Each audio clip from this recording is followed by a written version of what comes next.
paid 10,000.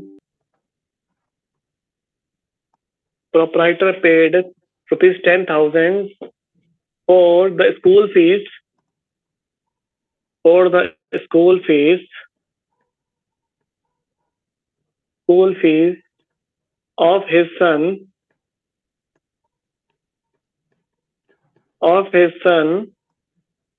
from his own bank account. Of his son from his own bank account. Option 4 लिखिए. Of his sun from his own bank account. Option 4. Proprietor paid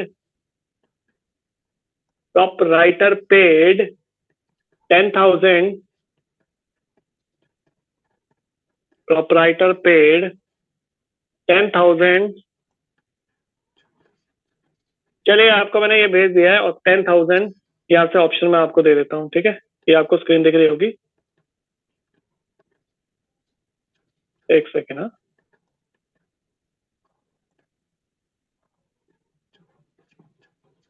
question number 6 है. ठीक है, इसे note कर लीजिए. सबको दिख रहा है? एक बार मेरे को कंफर्म कीजिए. ये सबकी स्क्रीन पे दिख रहा है? हाँ जी, आगे सर. हाँ, इसको नोट कर लीजिए. ठीक है, क्वेश्चन नंबर 6.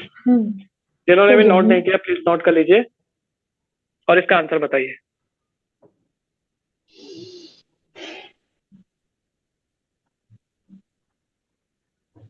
मैं बाद में आपके साथ एक पीडीएफ शेयर कर लूंगा, पर पहले इसका आंसर बताइए मुझे. ठीक है, कौन बताएगा? वासु, आप बताइए. वासु. Yes sir. आप बताइए इसका आंसर क्या होगा. इसमें से कौन से बिजनेस ट्रांजैक्शन नहीं है? सी. ऑप्शन सी इसका बिजनेस ट्रांजैक्शन नहीं है. अच्छा, चलो ठीक है, एक बार मैं क्रॉस क्वेश्चन करता हूँ. सुरेश, आप बताइए क्या है सही है? सुरेश राणा, जो वाशु ने कहा क्या आंसर सही है? ऑप्शन सी.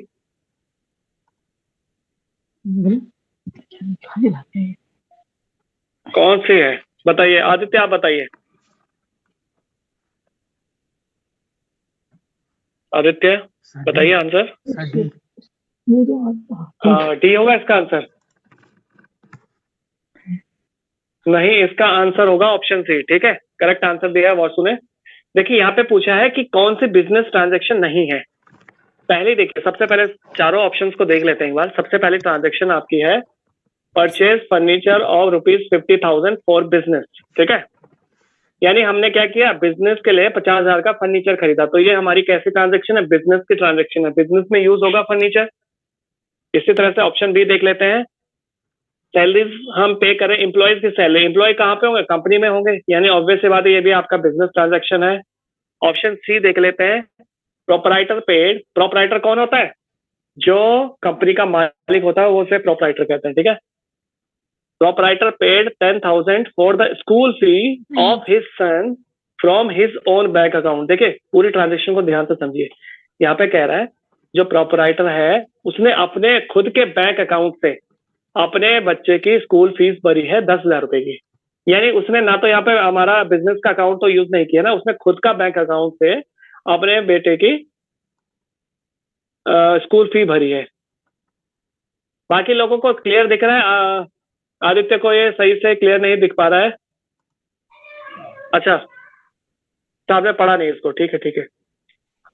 सबके समझ में आ गया. ऑप्शन सी आपका क्या नहीं है, ये पर्सनल ट्रांजैक्शन है, बिजनेस ट्रांजैक्शन नहीं है, क्योंकि वो क्या कर रहा है, खुद के खाते से पेमेंट कर रहा है अपने बच्चे की स्कूल फीस की.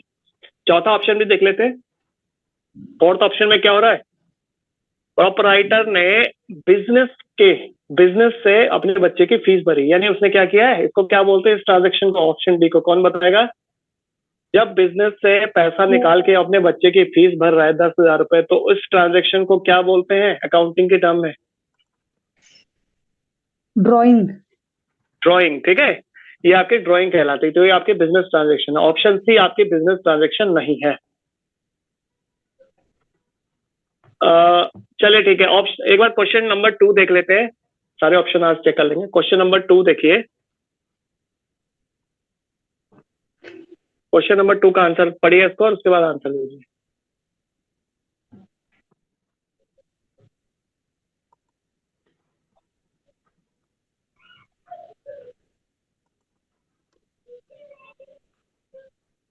से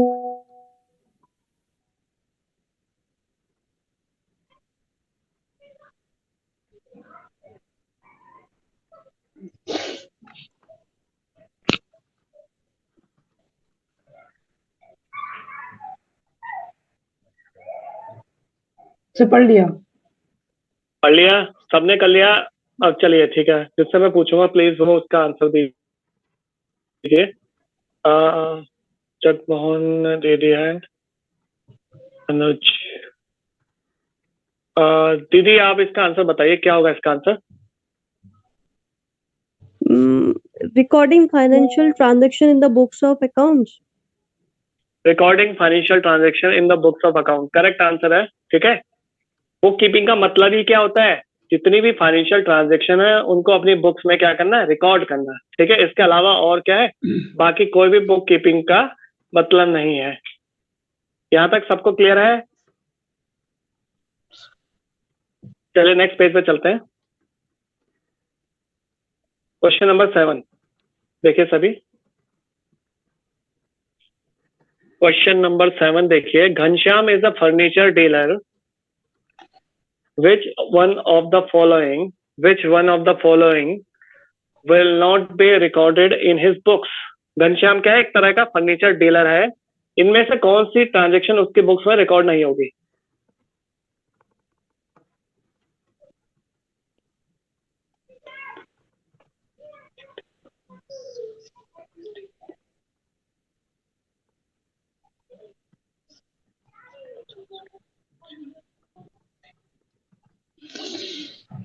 से पढ़ लिया।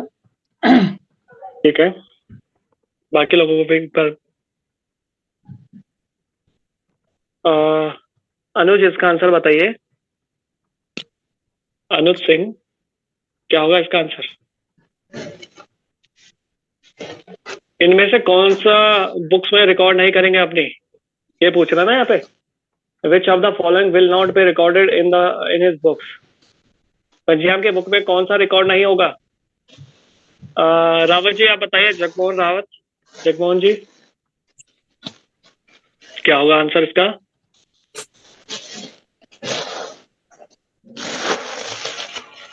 देखिए सही बताइए गलत बताइए, पर बताइए जरूर, है ना।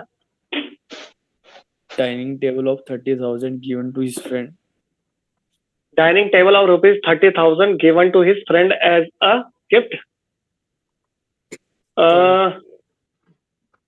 क्या आपको सही लग रहा है ये ट्रांजैक्शन? क्या है ये रिकॉर्ड नहीं होगी बुक्स में हमारी? नहीं देखो, सर, गलत है। पहली बात तो ये फर्नीचर डीलर है, ठीक है। वो क्या कर रहा है? अब अपने बिजनेस में से जो डाइनिंग टेबल है वो अपने फ्रेंड को गिफ्ट कर रहा है। ये तो एक तरह की क्या हो गई? ड्राइंग हो गई ना। ये तो ड्राइंग है। ये ड्राइंग हो जाएगी। तो कौन सा होगा इसमें से करेक्ट आंसर? सी। आप बताइए, रिया आप बताइए। तो सी होगा। सी, ठीक है, सी इसका करेक्ट आंसर है। Sale of household furniture, अपने घर का फर्नीचर बेच रहा है वो 5,000 रुपए में। बिजनेस से कुछ भी चीज नहीं बेच रहा है, वो अपने घर का फर्नीचर बेच रहा है। वो उसकी पर्सनल ट्रांजैक्शन हो गई। बाकी की तीनों उसकी क्या है? बिजनेस ट्रांजैक्शन है।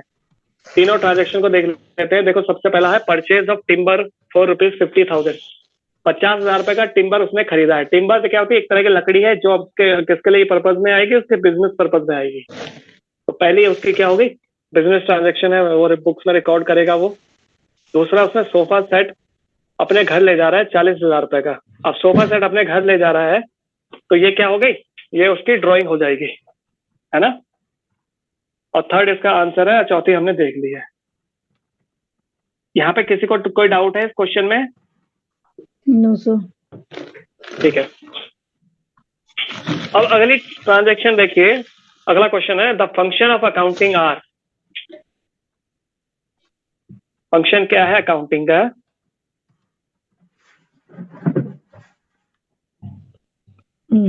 हो गया सर। क्वेश्चन नंबर 8 बताइए, the function of accounting are.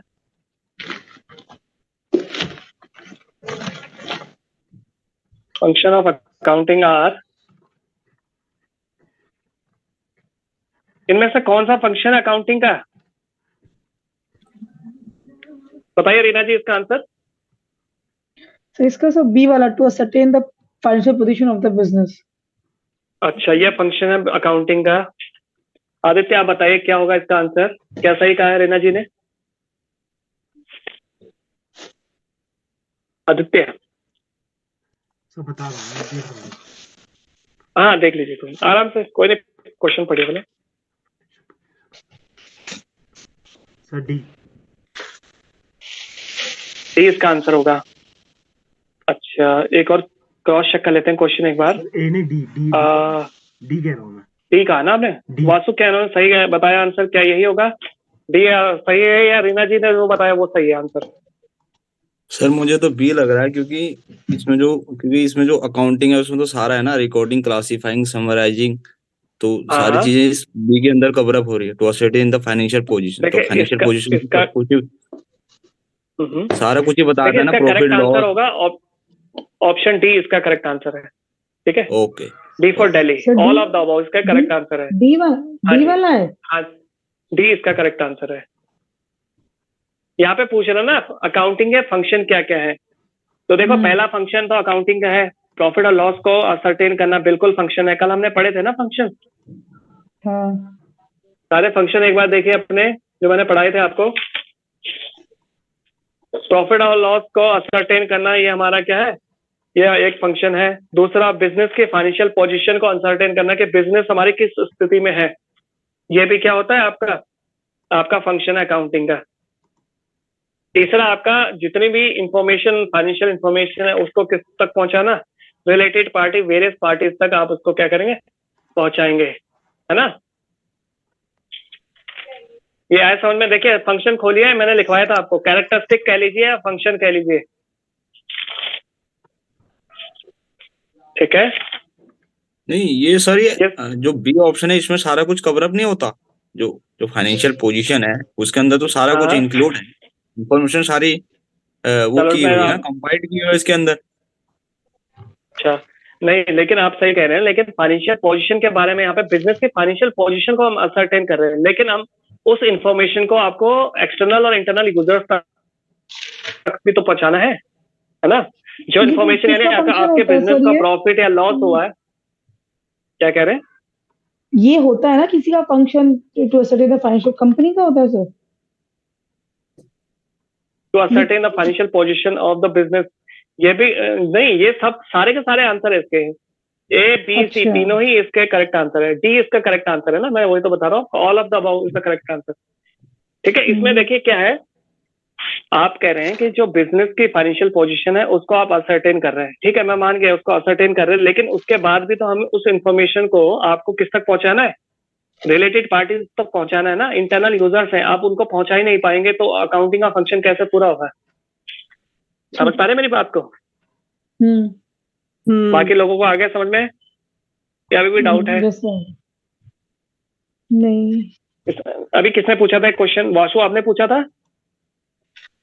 हाँ जी, हाँ ये करेक्ट आपको आ गया समझ में, इसका आंसर हाँ डी जी, क्यों है? ठीक है, ठीक। ठीक है ठीक है, चलिए नेक्स्ट क्वेश्चन देखिए, क्वेश्चन नंबर 9। क्वेश्चन नंबर 9 का आंसर बताइए।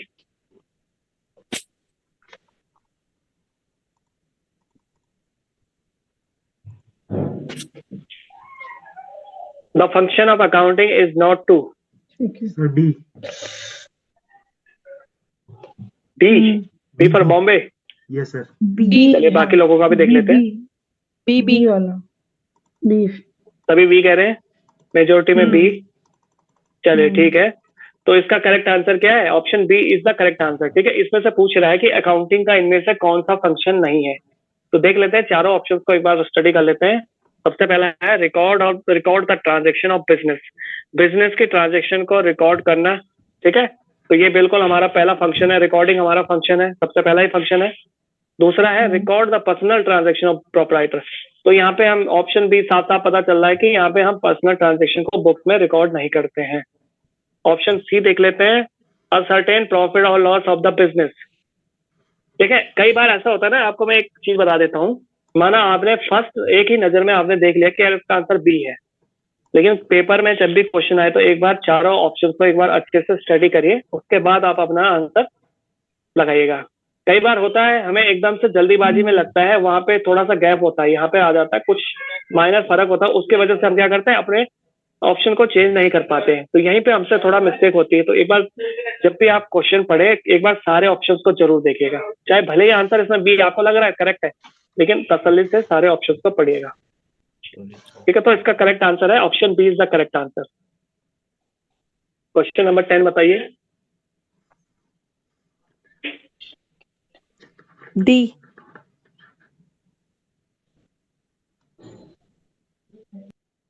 बाकी लोग बताइए question number 10। Strike by employees. हाँ, डी वाला स्ट्राइक बाय एम्प्लॉयज। कौन सा फाइनेंशियल कैरेक्टर की ट्रांजैक्शन नहीं है?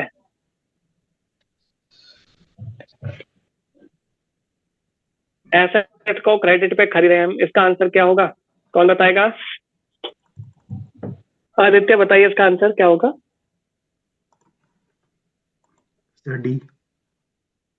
डी इसका करेक्ट आंसर है। ठीक है, स्ट्राइक बाय एम्प्लॉय हमारी क्या नहीं है, फाइनेंशियल कैरेक्टर की ट्रांजैक्शन नहीं है, इसलिए इसको बुक्स में रिकॉर्ड नहीं करते। मैंने इसका आपको एग्जांपल भी दिया था, है ना। बाकी तीनों आपकी क्या है, फाइनेंशियल कैरेक्टर में आपकी ट्रांजैक्शन आपकी आती हैं। क्वेश्चन नंबर 11 देखिए। क्वेश्चन नंबर 11 का आंसर बताइए। Last step of counting process क्या है? A होगा provide information to various parties. एक मिनट, जब आप सबको आंसर अगर आपको पता है तो जिससे मैं पूछूं प्लीज वो बताइएगा ना। एक बार सबको मौका दीजिए। कम्युनिकेशन।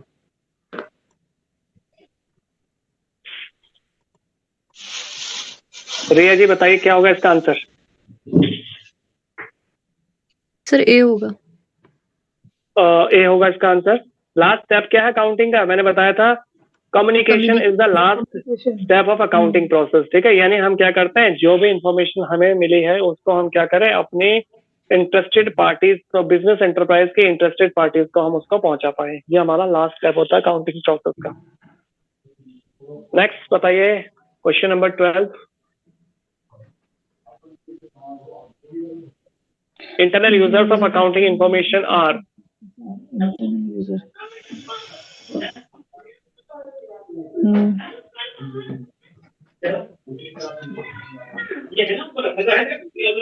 ठीक है सर, हो गया। ठीक है, जिससे मैं पूछूं प्लीज वो बताइएगा।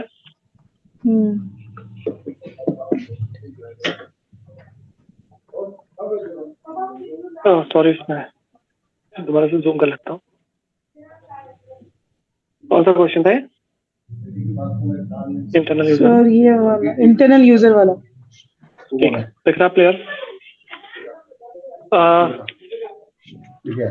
कौन बताएगा? कौन है? सरस्वती आप जुड़ी हैं, आप बताइए Saraswati. Internal user of accounting information कौन है? मैनेजमेंट। मैनेजमेंट। ठीक है, अच्छा, तो इसमें क्या ऑप्शन डी एम्प्लॉय नहीं हो सकता है? अगर मैनेजमेंट है तो एम्प्लॉय भी होगा। वासु आप बताइए। सर वैसे तो जो इंटरनल यूजर है वो जैसे जो मैनेजमेंट वगैरह डिसीजन जो लेता है, हाँ, जैसे कोई भी प्लानिंग वगैरह करनी है, आगे फोरकास्टिंग करनी है, बजटिंग करनी है, तो वो इंटरनल यूजर है। बट ठीक हम है। इंक्लूड कर सकते हैं एम्प्लॉयज को भी, बट डिसीजन मेकिंग के पॉइंट व्यू से देखेंगे तो मैनेजमेंट ही होगा इसमें। हाँ, डिसीजन मेकिंग के पॉइंट ऑफ व्यू से मैनेजमेंट होगा, लेकिन इसमें एक्चुअल क्या है, इसका दोनों आंसर इसके यहाँ पे ऑप्शन इन्होंने ऑप्शन सी और टी, इसके ही दोनों ही इसके इंटरनल यूजर्स कहलाएंगे, है ना। हाँ वैसे अब यहाँ पे क्वेश्चन में सी और क्वेश्चन डी गलत अगर इन्होंने होता कर ऑप्शन रखा है में तो इसमें। हाँ हाँ गलत है, हाँ। दोनों ही होने चाहिए ना, हाँ, मैनेजर और एम्प्लॉय। दोनों होने चाहिए, सी एंड डी दोनों ही इसके आंसर होने चाहिए। ठीक है, एम्प्लॉयज को वैसे यूजुअली एक्सटर्नल में ही रखा जाता है। नहीं एम्प्लॉयज एक्सटर्नल में कैसे आएंगे आपके? देखिए एक एग्जांपल है, इंटरनल जो ऑर्गेनाइजेशन के अंदर जो इंफॉर्मेशन आप प्रोवाइड कर रहे हैं वो आपके इंटरनल यूजर्स कहलाएंगे, और आउटसाइड द ऑर्गेनाइजेशन अगर आप इंफॉर्मेशन को पास ऑन कर रहे हैं तो वो आपके क्या कहलाएंगे, एक्सटर्नल यूजर्स कहलाते हैं। तो विद इन द ऑर्गेनाइजेशन कौन कौन होगा आपके? आपका मैनेजमेंट होता है, आपका बिजनेस प्रोपराइटर हो गया, बिजनेस ओनर हो गया, आपका एम्प्लॉयज होते हैं, ठीक है। कई कई बुक्स में इन्होंने दे रखा है कि एम्प्लॉयज को ये एक्सटर्नल एम्प्लॉय में मानते हैं, लेकिन इसका आंसर गलत दे रखा उन्होंने, ठीक है। एम्प्लॉयज इंटरनल यूजर्स में आते हैं। मैं आपको इसका वो भी भेज दूंगा, आईसीआई का है ना, आईसीआई स्टडी मटेरियल है, institute of chartered accountant of India, तो उसमें सीए फाउंडेशन में मैं आपको भेज दूंगा उसका। उन्होंने भी उसको कंसिडर किया है कि ये इंटरनल एम्प्लॉय होता है, एक्सटर्नल नहीं होता एम्प्लॉय, जब हम ठीक है। तो कंफ्यूज होने की बात नहीं, इसमें गलत दे रखा है उन्होंने। एक ऑडिटिंग में हमारा एक टॉपिक आता है इंटरनल चेक। इंटरनल चेक में हाँ उसमें भी इन्होंने जो हमारे जो ऑडिट करते हैं तो इम्प्लॉइज को ऑटोमेटिकली चेक होता है, तभी तो उसने इंटरनल पर रख रखा है उसको। हाँ हाँ हाँ तो तभी तो इसमें इम्प्लॉइज भी आएगा। हाँ, एम्प्लॉयज और मैनेजमेंट दोनों ही इसके आंसर है, ठीक है। दोनों ही इंटरनल यूजर्स कहलाते हैं, ठीक है। बेझिझक अगर इस तरह का क्वेश्चन आता तो या तो क्वेश्चन डिलीट होगा, ठीक है। इसमें कोशिश कीजिएगा 2 ऑप्शन नहीं मानने हैं, ठीक है। उसमें आपको पता चला कि पॉइंट से नहीं मिले, इस तरह का क्वेश्चन में ऑप्शन डिलीट होता है, ठीक है। पर मैं बता रहा हूँ दोनों इंटरनल यूजर्स गलत दे रखा है इन्होंने आंसर। तो ऑप्शन सी और डी इसके करेक्ट आंसर है। चलिए सर क्वेश्चन नंबर 13 देखिए। सर ये कौन सी बुक्स है, ये वाली कौन सी बुक है? ये बुक है डीके गोयल। डीके गोयल। हाँ, ये DK गोयल बुक है। कौन सी उसकी है सर, ये कौन सी क्लास की है ये क्लास 11th की है। Okay okay, thank you sir. हाँ जी हाँ जी, ठीक है। जिसको भी बुक्स के बारे में इंफॉर्मेशन चाहिए, देखिए आप बुक्स ले सकते हैं। डीके गोयल सबसे अच्छी बुक है 11th की, ठीक है। डीप में उसमें सब कुछ दे रखा है आपको, बेसिक्स के बारे में। इंग्लिश मीडियम वालों के लिए डीके गोयल है, अगर आप हिंदी मीडियम वाले हैं तो आपके लिए एसबीपीडी है, एसबीपीडी, ठीक है। नेक्स्ट क्वेश्चन का आंसर बताइए। Question number 13। Sir D. से हो गया 13। सबका हो गया। एक्सटर्नल यूजर देखिए साफ पता चला कौन कौन है इसमें।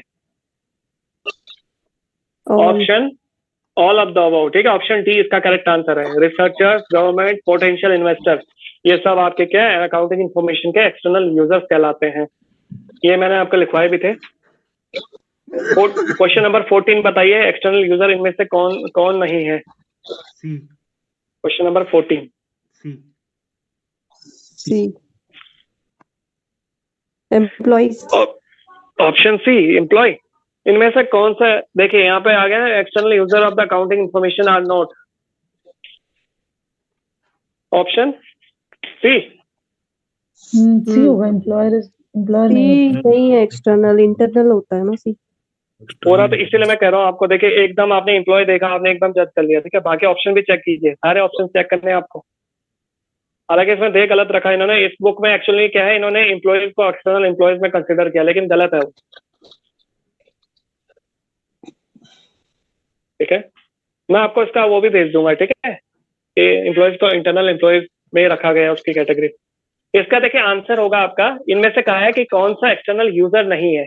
तो कौन कौन नहीं है, एक तो एम्प्लॉयज नहीं है, दूसरा कौन नहीं है, ऑफिसर्स, ठीक है। ऑफिसर्स भी कहाँ के होंगे, कंपनी के अंदर आते हैं। तो ऑफिसर्स और एम्प्लॉयज दोनों ही इसके एक्सटर्नल यूजर नहीं है, दोनों ही क्या है, इंटरनल यूजर्स हैं, ठीक है। क्वेश्चन में बोल रखा है external user of accounting information are not, मतलब एक्सटर्नल, इसमें कौन सा एक्सटर्नल नहीं है, इंटरनल बताओ, ये पूछ रहा है शायद ये।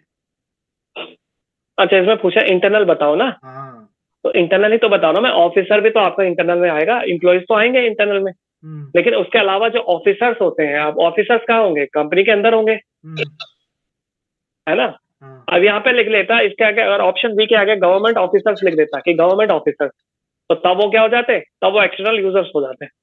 लेकिन जहाँ पे ऑफिसर्स लिखा है तो ऑफिसर्स कहाँ होंगे, विद इन द ऑर्गेनाइजेशन हम उनको कंसिडर कर रहे हैं, क्योंकि ऑफिसर में मैनेजिंग डायरेक्टर, एमडी सब आ गए ना। बिल्कुल। मैनेजिंग डायरेक्टर हो गए आपके, मैनेजर्स हो गए आपके, सेल्स हेड हो गए, वो सब क्या आपके ऑफिसर्स ही तो है। वेंडर मैनेजर वगैरह हो गए, सब आएंगे इसमें। बिल्कुल, वो सब आपके क्या है, इंटरनल यूजर्स है। जी। तो इसका आंसर भी ऑप्शन बी और सी है। ये मैं यहाँ पे भी गलत दे रखा बुक में, ठीक है। उसी बुक के आंसर है, इसलिए मैं आपको बता रहा हूँ। सॉरी है। इसके बाद आपका है पॉइंट नंबर, क्वेश्चन नंबर 15 बताइए। देखिए किसी को कोई डाउट है तो पूछ लीजिए, ठीक है। अगर आपको डाउट है, मैं इसका ऑप्शन मैं बता रहा हूँ, इसका मैं आपको भेज दूंगा, ठीक है। आईसीआई का स्टडी मटेरियल है जिसको आयोग भी कंसिडर करता है, ठीक है। उसके अगेंस्ट वो नहीं जा सकते हैं। अगर आपको इनकेस ऐसा लगता है तो मैं उसका आपको कॉपी भी भेज दूंगा। इसका होगा आपका accounting cycle start B B D होगा, ठीक है। अकाउंटिंग साइकिल कहाँ स्टार्ट होती है? जब हम क्या करते हैं, देखो मैंने साइकिल आपको बताई थी, रिकॉर्डिंग सबसे पहला आपका स्टेप है अकाउंटिंग साइकिल में। मैंने आपको अकाउंटिंग साइकिल भी पढ़वाया है। Recording of transaction in journal, यानी ट्रांजैक्शंस को जर्नल में रिकॉर्ड करना ही सबसे पहला अकाउंटिंग साइकिल का स्टेप है। चलिए बाकी देख लेते हैं क्वेश्चन, सारे क्वेश्चन देख लेते हैं। क्वेश्चन नंबर 16 बताइए।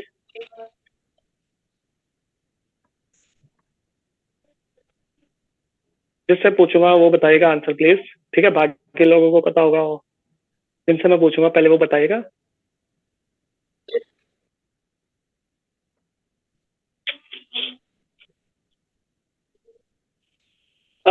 इसका आंसर बताएंगे वाशु, आप बताइए इसका आंसर।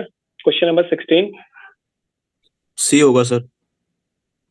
सी होगा इसका आंसर, ठीक है। करेक्ट है, बिल्कुल एब्सोल्युटली सी इसका करेक्ट आंसर है।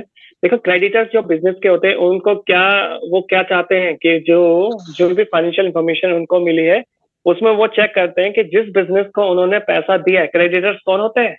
जिस क्रेडिटर्स वो पर्सन होते हैं जो बिजनेस को पैसा लेंड करते हैं, ठीक है। तो ऐसे क्रेडिटर्स वो क्या चेक करते हैं कि उस बिजनेस में जिन्होंने उन्हें पैसा उधार पे दिया है वो बिजनेस आगे भी उनका पैसा देने में सक्षम है कि नहीं है। वो कहलाता है credit worthiness of the business. तो क्रेडिटर्स क्या चेक करते हैं? वो चेक करते हैं कि जिस ऑर्गेनाइजेशन को मैंने पैसा दिया है क्या उस पैसे को लौटाने में वो सक्षम है कि नहीं है। तो ऑप्शन सी इसका करेक्ट आंसर है। चलिए ऑप्शन क्वेश्चन नंबर 17 बताइए। एडवांटेजेस क्या है अकाउंटिंग की? क्वेश्चन नंबर 17, सरस्वती आप बताइए इसका answer. All of the above. Option D all of the above 17। Reena ji क्या करेक्ट आंसर बताया उन्होंने? बताइए। जी सर, करेक्ट है। ठीक है, ठीक है, करेक्ट आंसर है, बिल्कुल करेक्ट आंसर, ठीक है। एडवांटेजेस क्या अकाउंटिंग की? ऑल ऑफ दीज है, यानी आपका इंफॉर्मेशन, प्रॉफिट और लॉस की इंफॉर्मेशन भी देती है अकाउंटिंग, आपको फाइनेंशियल पोजीशन के बारे में भी बताती है, एरर से आप कैसे बचेंगे उससे बचने में भी हेल्प करती है, ठीक है। ये सब आपका अकाउंटिंग का पार्ट है। अच्छा, ऑप्शन क्वेश्चन नंबर 18 बताइए, कौन सा इसमें से एडवांटेज नहीं है अकाउंटिंग का?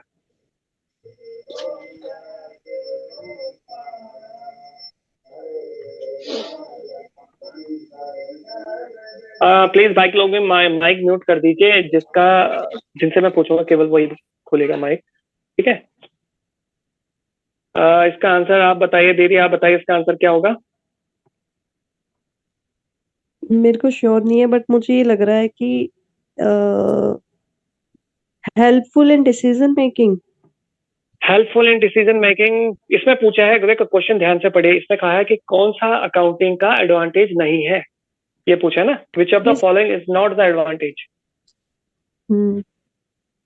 तो based on accounting concept, based on accounting concept, ठीक है। इसका करेक्ट आंसर क्या होगा? Based on accounting concept. क्योंकि देखिए हेल्पफुल इन डिसीजन मेकिंग तो आपको तो ये इसका एडवांटेज हो गया ना अकाउंटिंग का, यानी जब भी अकाउंटिंग आप मदद कर रहे हैं तो वो आपको एक डिसीजन मेकिंग प्रोसेस में आपको हेल्प करता है। तो ऑप्शन सी इसका करेक्ट आंसर है। सिस्टमैटिक रिकॉर्डिंग भी आपका एडवांटेज है। कंपैरेटिव स्टडी करता है, इस साल का डेटा आपका पिछले साल के डेटा से कंपैरिजन कर सकते हैं अकाउंटिंग में, ये भी आपका एडवांटेज है। कौन सा नहीं है? Based on accounting concept. Accounting concept पे बेस ये कोई एडवांटेज नहीं हुआ, ठीक है। ओके, अकाउंटिंग कॉन्सेप्ट पे बेस्ड ये कोई वो नहीं है। चलिए 19 बताइए, क्वेश्चन नंबर 19। सर लेकिन अकाउंटिंग कॉन्सेप्ट अगर हम फॉलो नहीं करेंगे तो कैसे होगा? जैसे हमने एक साल डेप्रिसिएशन इस मेथड से लगा दिया, दूसरे साल डेप्रिसिएशन एसएलएम से लगा रहे हैं, ये अगर ये देखिए बॉस, यहाँ पे आपको ना यहाँ पे अकाउंटिंग कॉन्सेप्ट अप्लाई करने के बारे में नहीं कह रहा, वो कह रहा कि बेस्ड ऑन अकाउंटिंग कॉन्सेप्ट। क्या जो आपकी अकाउंटिंग है उनके केवल अकाउंटिंग कॉन्सेप्ट पे ही बेस्ड है, उसके अलावा और किसी पे बेस्ड नहीं है वो? अकाउंटिंग ये कॉन्सेप्ट के बताइए। अलावा भी बहुत चीज होती है, अकाउंटिंग कॉन्सेप्ट होता है, अकाउंटिंग हाँ, तो वही तो पूछ रहे हैं यहाँ पे। तो ये इसका एडवांटेज नहीं हुआ ना। बेस्ट ऑप्शन तो यहाँ पे सी ही होगा इसका। Okay okay. आप ठीक है, अकाउंटिंग कॉन्सेप्ट पे बेस्ड होता है, लेकिन इसके अलावा भी तो कन्वेंशन है, प्रिंसिपल है, सर्टेन गाइडलाइंस है, रूल्स है, जिन पे आपकी अकाउंटिंग बेस्ड होती है। उसके आंसर, इसलिए उसका सी इज द करेक्ट आंसर। हाँ ठीक। चलिए फटाफट से क्वेश्चन नंबर 19 बताइए। क्वेश्चन नंबर 19 बताइए प्लीज।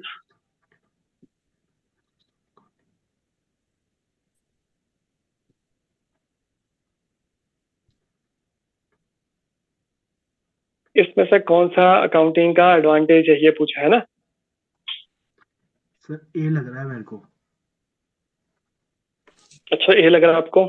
जी, क्योंकि हम ठीक है, जैसे हमारे बिजनेस में हमने माल परचेस किया, बिल आया, तो पहले बिल आएगा, उसमें हमारे पास इतनी इतनी ये माल इतनी क्वांटिटी ये है, तो फिर उसके बाद मतलब नीचे पूरा बिल का टोटल होगा, फिर वो वहां से हम अपने जर्नल में एंट्री करेंगे, तो वो पहले इवेंट हो चुका है, फिर उसके बाद हम रिकॉर्ड कर रहे हैं।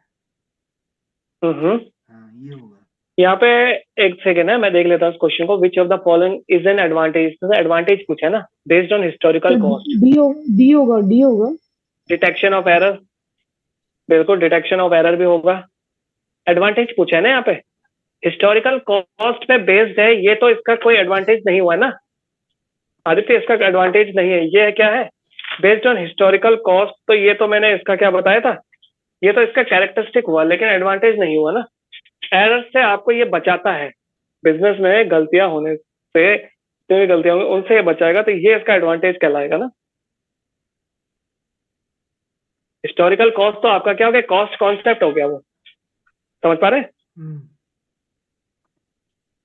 हेलो, हाँ आया समझ में? डिटेक्शन ऑफ एरर इसका करेक्ट आंसर है, ये एडवांटेज है अकाउंटिंग का।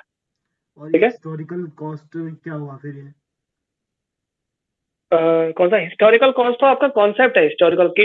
आपकी यहाँ पे कह रहा है कि अकाउंटिंग, यहाँ पे तो सीधा सीधा बता रहा है कि अकाउंटिंग किस पे बेस्ड है, हिस्टोरिकल कॉस्ट पे बेस्ड होती है। अच्छा ये बताइए, हिस्टोरिकल कॉस्ट पे बेस्ड है तो ये एडवांटेज कैसे हो गया, ये बताइए।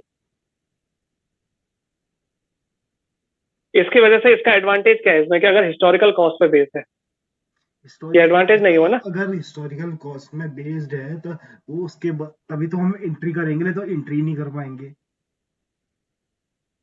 अच्छा, इस हिस्टोरिकल कॉस्ट के बेसिस पे एंट्री नहीं कर पाएंगे, लेकिन इसमें से बेस्ट बताइए, अगर ए और डी में से आपको चूज करना हो तो कौन सा आपको सबसे बेस्ट और इसका आंसर लग रहा है?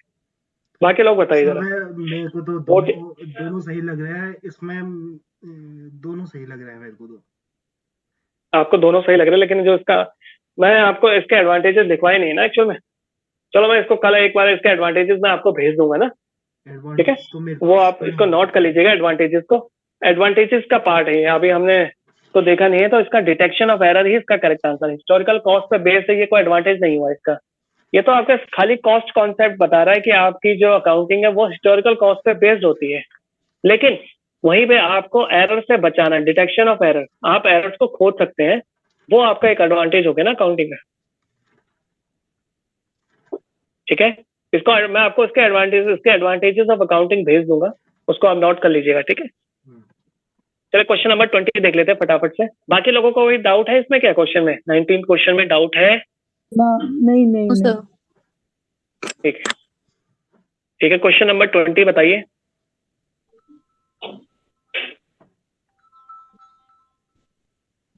हेलो, लिमिटेशन क्या क्या होंगे अकाउंटिंग की? हेलो, तो बताऊं? हाँ बताइए। Sewall affected by window dressing. Affected by window dressing, अच्छा ठीक है। और कोई बताएगा answer? Question number 20, D all of this. और बताइए, और कोई बताइए? डी, ठीक है, डी, ऑप्शन डी इसका करेक्ट आंसर है। ठीक है रीना जी, ऑप्शन डी इसका करेक्ट आंसर है। देखिए लिमिटेशन क्या क्या होंगे अकाउंटिंग के, सबसे पहला ऑप्शन ए भी तो इसका लिमिटेशन है, यानी एक अकाउंटेंट है। डी भी है क्या? हाँ, लिमिटेशन पूछा ना यहाँ पे, तो ऑप्शन ए इसका क्या है हाँ कि पर्सनल जजमेंट से इन्फ्लुएंस हो सकता है। माना आप किसी कंपनी में एक जॉब कर रहे हैं, या मैं सीधा बता रहा हूँ किसी सरकारी विभाग में आप जॉब कर रहे हैं, तो आपका जो पर्सनल जजमेंट है वो भी तो वहां पे इन्फ्लुएंस करेगा आपकी अकाउंटिंग को, है ना। आपने कहा कि जहाँ पे खर्चा होना 20 का, आपने दिखा दिया 40 रुपए का, तो वहीं पे आपका क्या हो गया, लिमिटेशन आ गया ना अकाउंटिंग में। कंप्यूटराइज तो नहीं है ना कि जो एग्जैक्ट है वही लिखेंगे, वो तो मैनुअल वर्क है, इसलिए वहां पे क्या होगा, पर्सनल जजमेंट इन्फ्लुएंस होता है आदमी का। और ऑप्शन बी इसका है बेस्ड ऑन हिस्टोरिकल कॉस्ट। अब देखिए ये लिमिटेशन है, ठीक है आदित्य, ये जो आप कह रहे थे ना कि हिस्टोरिकल कॉस्ट, ये एक्चुअल में इसका क्या है, ये इसका लिमिटेशन कहलाता है। मैं आपको इसके एडवांटेजेस भी और इसके लिमिटेशन दोनों भेज दूंगा, उसको आप देख लीजिएगा एक बार, कल हम उसको देख लेंगे क्लास में आने से पहले उसको नोट कर लेंगे। हिस्टोरिकल कॉस्ट पे बेस्ड है वो, उसका लिमिटेशन है, ठीक है। अगला बताइए क्वेश्चन नंबर, तो ऑप्शन डी इसका करेक्ट आंसर है। क्वेश्चन नंबर 21 बताइए।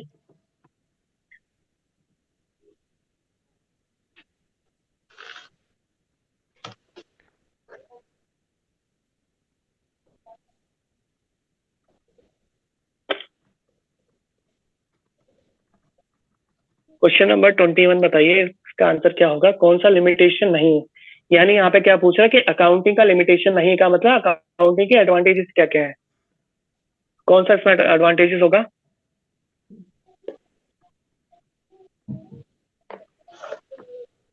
देखिए बहुत क्लोज उन्होंने क्वेश्चंस पूछ रखे हैं, आप उसको थोड़ा आराम से देखिएगा क्वेश्चन को प्यार से। not the limitation. Evidence in legal matters. Evidence in legal matter, बाकी लोगों का भी देख लेते हैं एक बार, सबका ले लेते हैं एक बार। Incomplete information. क्यों इनकम्प्लीट इन्फॉर्मेशन, तो लिमिटेशन हो गया ना दीदी।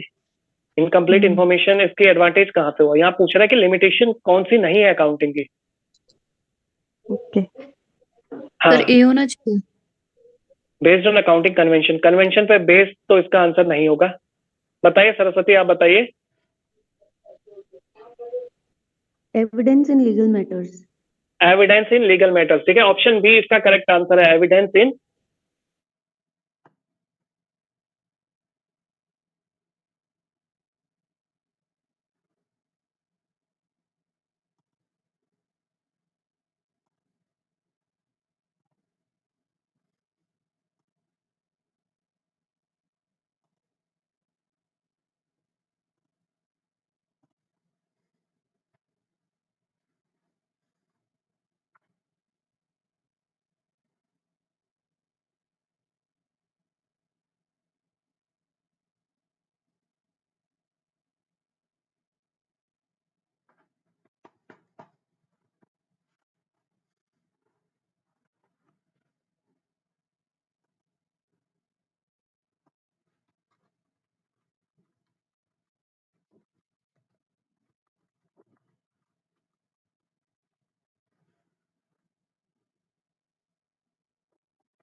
सब लोग ऐड हो गए हैं, चले होने देते हैं सबको।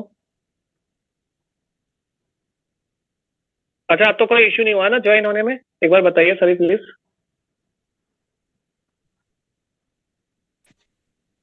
नहीं सर। हाँ ठीक है, तो किस क्वेश्चन पे थे हम, एक बार क्वेश्चन देख लेते हैं। ठीक है, एक्चुअली में जो भी अभी फ्रेश स्टार्ट करें उनको पता होगा जूम में 40 मिनट्स का टाइम आउट होता है, ठीक है, बाकी हम और भी कुछ और इसके अलावा भी और कोई वो देख रहे हैं, मंडे तक इसका सब्स्टिट्यूट कुछ निकाल लेंगे, बट फिर भी ठीक है इसमें भी, ठीक है, हम इसमें इससे ना हम इजिली कर डॉक्यूमेंट। सकते हैं, पता है क्या, हाँ जैसे जी, ही क्लास 35 मिनट्स हो जाए ना तो क्लास वापस से फिर मतलब बंद करके फिर वापस से लॉग इन कर सकते हैं, तो 10 मिनट वेट भी नहीं करना पड़ेगा। नहीं अब कोई इशू नहीं है, मैंने अब कर दिया है। मैं क्या है, मैंने एक्चुअली में 2 आईडीज मैंने बना ली है जूम में ना, अगर एक आईडी में 40 मिनट्स टाइम आउट हो जाता, मैं दूसरे आईडी में लॉग इन करके आपको दोबारा से रिक्वेस्ट भेज दूंगा, जैसे अभी आपने तुरंत ज्वाइन कर लिया, ठीक है, ऐसे में तो कोई इश्यू नहीं है ना किसी को भी। नहीं। हाँ हाँ, इसमें वर्केबल होगा मेरे हिसाब से ये। चलिए ठीक है, तो एक बार क्वेश्चन देख लेते हैं। अपना क्वेश्चन नंबर क्या था हमारा, विच of the following is not a advantage of accounting, नहीं, इज नॉट, लिमिटेशन। हाँ, क्वेश्चन नंबर कौन सा था, 9 लिखिएगा, 21 ये वाला था, not a 21 limitation, question number 21। हम्म, इसका आंसर दिया था किसी ने? इसका हाँ, बी तो मैंने बोला इसका था आंसर हमने। बता देता है, आई थिंक इसका करेक्ट आंसर है option B, evidence in legal matter. ठीक है, यहाँ पे पूछ रहा है कि कौन सा लिमिटेशन नहीं है, यानी इसका सही मतलब है कि कौन सा इसका एडवांटेज है, अकाउंटिंग का एडवांटेज क्या है। तो अकाउंटिंग का एडवांटेज क्या है, चारों ऑप्शन देख लेते हैं।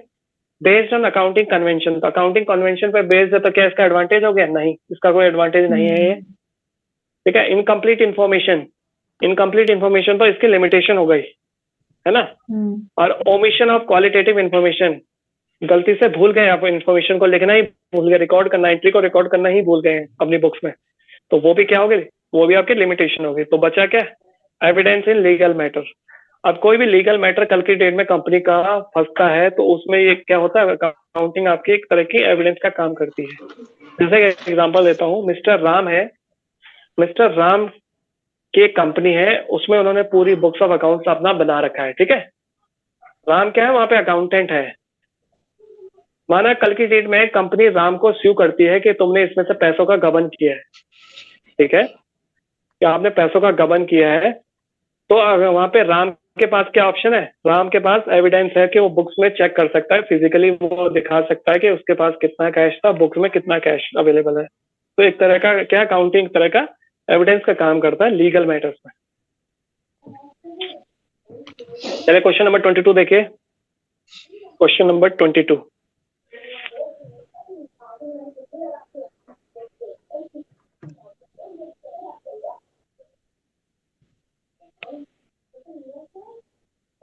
यूजर ऑफ अकाउंटिंग इंफॉर्मेशन कौन कौन है, ऑल ऑफ द अबव इसका आंसर है। ठीक है, इजी क्वेश्चन है। 23 देखिए, 22 सबको आ गया, all of the above answer है। 23 इसका आंसर बताइए क्वेश्चन नंबर 23 का।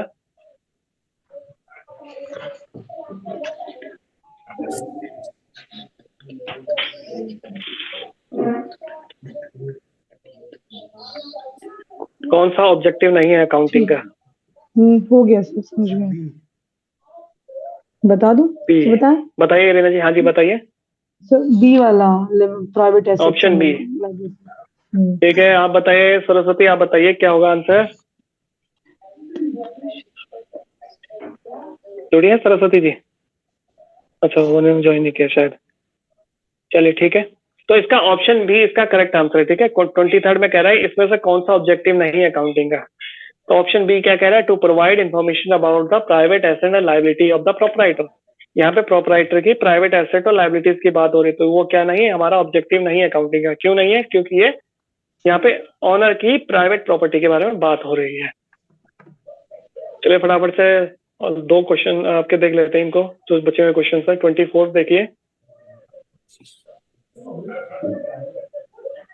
क्वेश्चन नंबर 24 देखिए।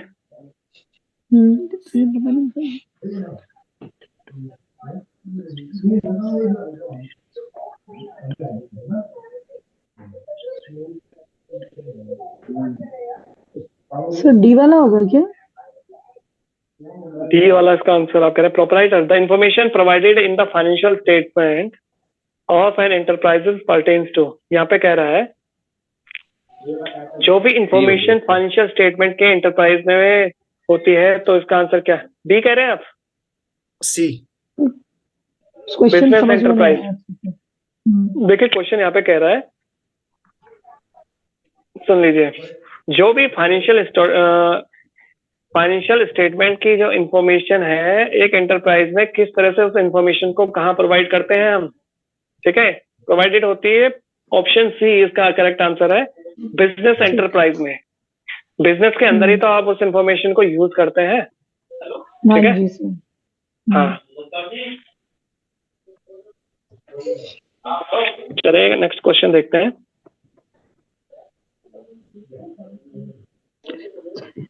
क्वेश्चन नंबर 25 देखिए, ब्रांचेस क्या है अकाउंटिंग की। देखिए क्वेश्चन में हमने किया हुआ है, इसका भी हमने टॉपिक किया है कंप्लीट।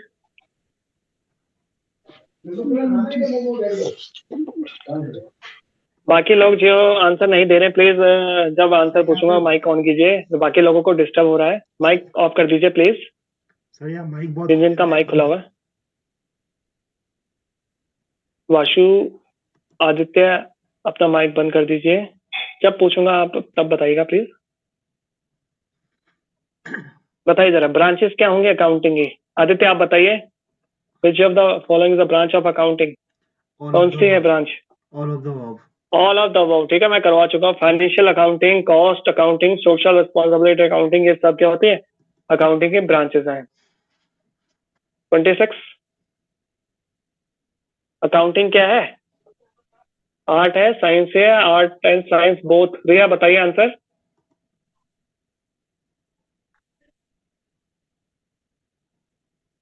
दोनों रिया ही क्या होगा होगा, इसका आंसर?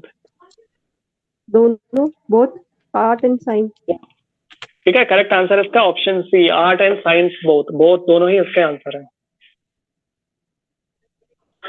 देखिए एग्जाम में क्वेश्चन आते हैं, ये इसको सीरियसली लीजिए, इन क्वेश्चंस को। बहुत क्लोज आप नंबर से रुके हैं कई लोग इसमें ग्रुप में, तो थोड़ा इस पे फोकस कीजिएगा। आंसर्स को कैसे आप इनपुट्स कैसे अपने देंगे, आप आंसर्स को कैसे वहां पे हैंडल करना है वो आपको देखना पड़ेगा, ठीक है। चले अगला बताइए जरा, क्वेश्चन नंबर 27।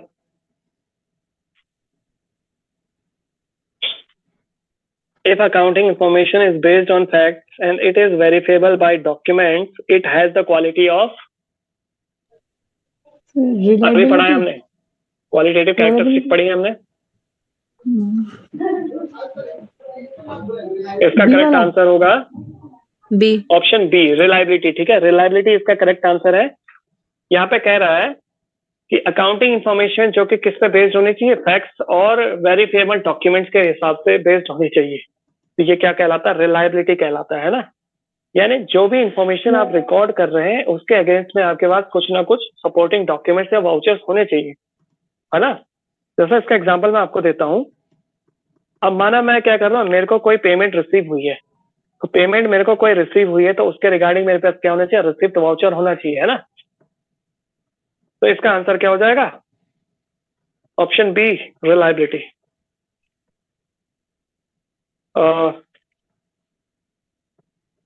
अब बताइए, एक सेकेंड है, मैं क्वेश्चन नंबर 28 बताइए। Question number 28।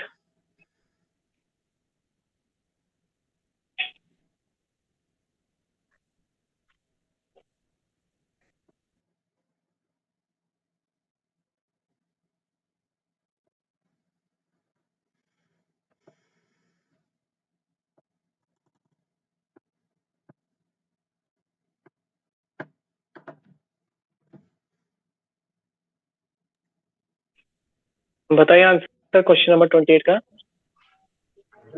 Receive an order for sale of goods. Received an order for sale of goods. पहले क्वेश्चन देख लेते हैं क्या कह रहा है क्वेश्चन में।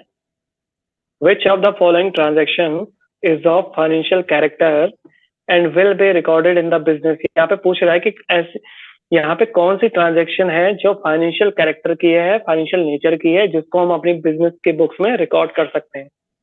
तो आपने कहा option D, received an order for sale of goods. ठीक है, हमें ऑर्डर रिसीव हुआ है गुड्स की सेल्स के रिगार्डिंग। अच्छा रीना जी, यहाँ पे बताइए कि यहाँ पे किसी मॉनेटरी वैल्यू की बात हो रही है यहाँ पे? नहीं हो नहीं रही, यहाँ लेकिन पे तो हमें बाकी केवल सारे हाँ बाकी सारे ऑप्शन पे तो नहीं है। बाकी सारे ऑप्शन नहीं है। और कौन सा क्वेश्चन है? क्वेश्चन वो 28 देख लेते हैं एक बार, सारे ऑप्शन एक बार देख लेते हैं। कोई नहीं, हाँ। देख लेते हैं एक बार। देखिए ऑप्शन डी तो नहीं है, ठीक है। नीचे से अच्छा। चलते हैं, ऑप्शन सी देख लेते हैं। Sale of household furniture ₹5,000, 5,000 का हमने घर का फर्नीचर बेचा है, तो ये हमारी क्या पर्सनल ट्रांजेक्शन होगी, तो ये भी बिजनेस ट्रांजेक्शन नहीं है। बी पे चलते हैं। Interviewing the candidate for employment, है ना, ये भी नहीं है। ये देख लेते हैं। Goods taken from the business by the proprietor for her personal use. अब देखो यहाँ पे क्या कहा है, एक प्रोपराइटर ने अपने पर्सनल यूज के लिए कुछ गुड्स अपनी कंपनी से लिए हैं अपने पर्सनल यूज के लिए, तो ये क्या होगा, ऑप्शन ए ड्राइंग होगी कि नहीं होगी, तो ये अच्छा, क्या होगी हाँ, आपकी, ठीक है। ये आपका ये बुक्स में रिकॉर्ड होगी, ठीक है, क्योंकि ये क्या तो आपकी इसमें भी तो फाइनेंशियल नेचर की है। अमाउंट नहीं लिखा हुआ, इसमें भी तो अमाउंट नहीं लिखा हुआ। अरे अमाउंट नहीं लिखा हुआ रीना जी, लेकिन फाइनेंशियल नेचर की है कि नहीं है, आप बताइए, ड्राइंग है कि नहीं।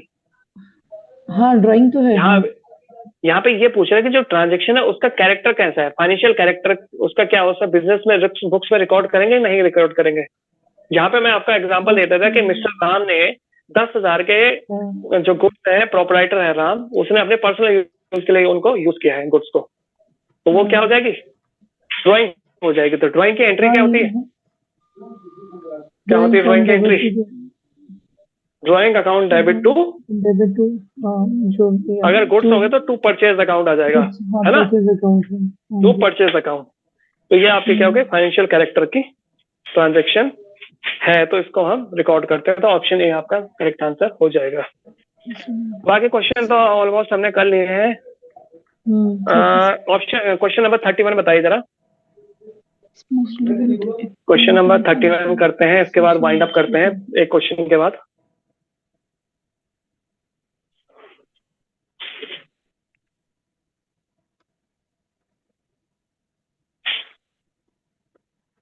डी वाला होना चाहिए सर।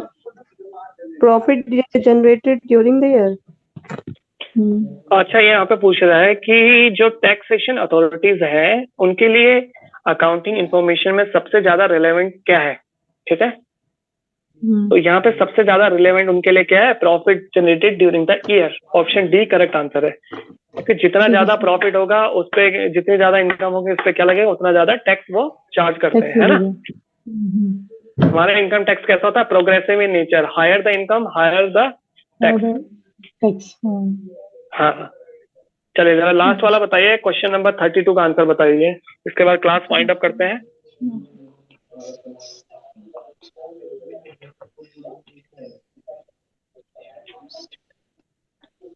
सर ये तो विंडो ड्रेसिंग वाला होगा, बी वाला। Following limitation of accounting states that accounting may be manipulated to conceal vital facts. Window dressing accounting fully exact नहीं है, में लीड्स टू, बिल्कुल सही है, करेक्ट आंसर है, अकाउंटिंग में leads to window dressing. Question कह रहा है यहाँ पे, देख लेते हैं, देखिए अच्छा क्वेश्चन है, पेपर में बन सकता है ये क्वेश्चन। यहाँ पे कह रहा है कि विच of the following limitation of accounting state, देखो सारी की सारी ये आपकी लिमिटेशन है, लेकिन यहाँ पे कह रहा है कि ऐसी कौन सी लिमिटेशन अकाउंटिंग की जो बताती है कि जो अकाउंट्स में मैनिपुलेशन किस तरह से हो सकता है। तो पहला ऑप्शन है accounting is not fully exact. हमें पता है अकाउंटिंग एग्जैक्ट नहीं है, लेकिन क्या नहीं हो सकता, इसमें मैनिपुलेशन नहीं हो सकता। तो ऑप्शन बी आपका विंडो में अकाउंटिंग में leads to window dressing. Window dressing का मतलब होता है कि अकाउंटिंग में क्या हो सकता है, विंडो ड्रेसिंग का मतलब अपने हित को पहुंचाने के लिए हम अकाउंट्स में मैनिपुलेशन कर सकते हैं, ठीक है, इसलिए इसका आंसर ऑप्शन बी हो जाएगा। ठीक है, तो हमने एमसीक्यू ऑलमोस्ट सारे कर लिए हैं, ठीक है, 32 एमसीक्यू थे आपके। किसी को कोई डाउट हो तो पूछ लीजिएगा, ग्रुप में मेरे को मैसेज कर दीजिएगा, ठीक है। अजय सर, जी जी बोलिए। सर ये कुछ था सर, ये जो अभी जो नेक्स्ट वैकेंसी आएगी इसके रिगार्डिंग कुछ इन्फॉर्मेशन है सर? देखिए अभी तो ऐसा कुछ अभी सर्टेन इन्फॉर्मेशन तो है नहीं, है ना, बट ये है कि सर आ जाएगी मोस्ट प्रोबेबली दिसंबर से पहले आ जाएगी, क्योंकि फिर तो मेरी एज भी जाएगी, मेरी सर एज हो जाएगी फिर दिसंबर से पहले। अगले साल दिसंबर में कि इस दिसंबर में कह रहे हैं? अगले साल दिसंबर में सर। अरे बिल्कुल आ जाएगी, उससे पहले आएंगे, दिसंबर तो बहुत लंबा टाइम है। हाँ, मई जून मैक्सिमम, अगर आप नहीं जाएंगे तो जून से पहले पहले आपकी वैकेंसीज आ जाएंगी, है ना।